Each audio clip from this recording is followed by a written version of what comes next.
बिस्मिल्लाहिर्रहमानिर्रहीम। अस्सलाम वालेकुम। मैं हूं मोहम्मद इदरीस सवान एडवोकेट।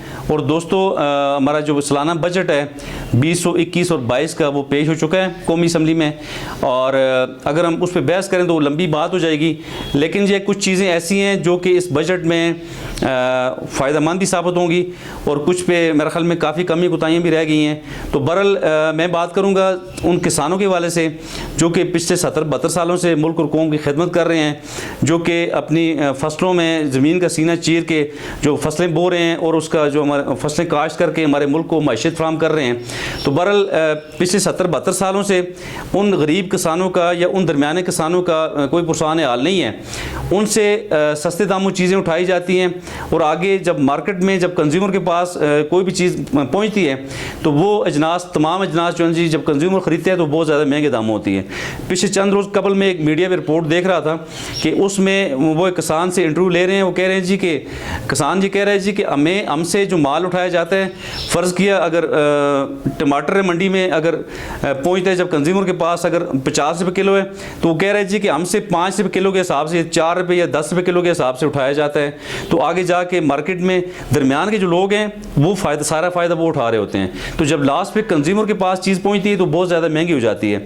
यानी सबसे आखिर जो कंज्यूमर है उसे भी नुकसान है, जो बेसिक किसान है जो अपनी खेत से जो चीज़ मंडी में मुंतकिल करता है उस किसान को भी जो है ना उसका पूरा मुआवजा नहीं अदा किया जाता।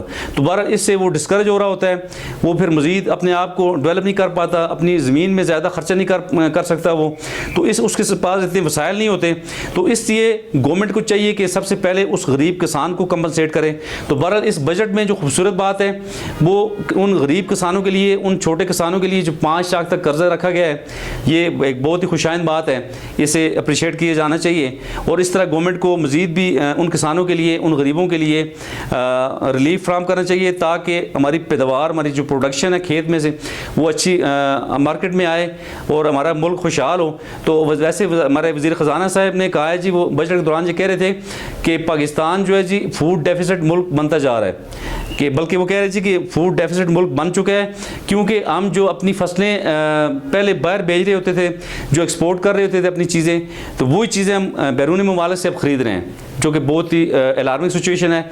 चूँकि इससे हमारे मुल्क में महंगाई बहुत ज़्यादा बढ़ चुकी है और जो हमारी आमदनी थी वो बहुत ज़्यादा कम हो चुकी है और हम बिल्कुल खस्ता हाल हो चुके हैं। अगर हमने, हमारे गवर्नमेंट ने इन गरीब किसानों पे या दरमियाने किसानों पे या बड़े किसानों पे तवज्जो न दी, उन्हें कर्ज़े फराहम ना किए, या जितना भी मार्केट में चीज़ें आगे यानी जितनी भी मार्केट में चीज़ें आगे बेची जा रही हैं महंगे दामों, अगर दरमियान के लोगों पर नज़र ना रखी गई, अगर कोई ऐसा मैकेनिज़्म डेवलप ना किया गया जो कि किसान को भी फ़ायदा दे और कंज्यूमर को भी फ़ायदा दे, तो उस वक्त तक मेरे ख्याल में हमारी ज़राअत है, हमारी ज़री इजनास हैं, उनकी पैदावार ज़्यादा नहीं हो सकती।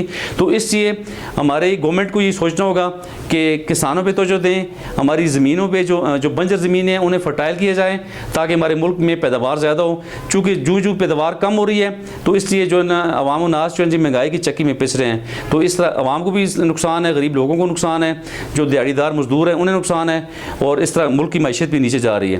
तो इसी के साथ चाहूँगा इजाज़त। अस्सलाम वालेकुम।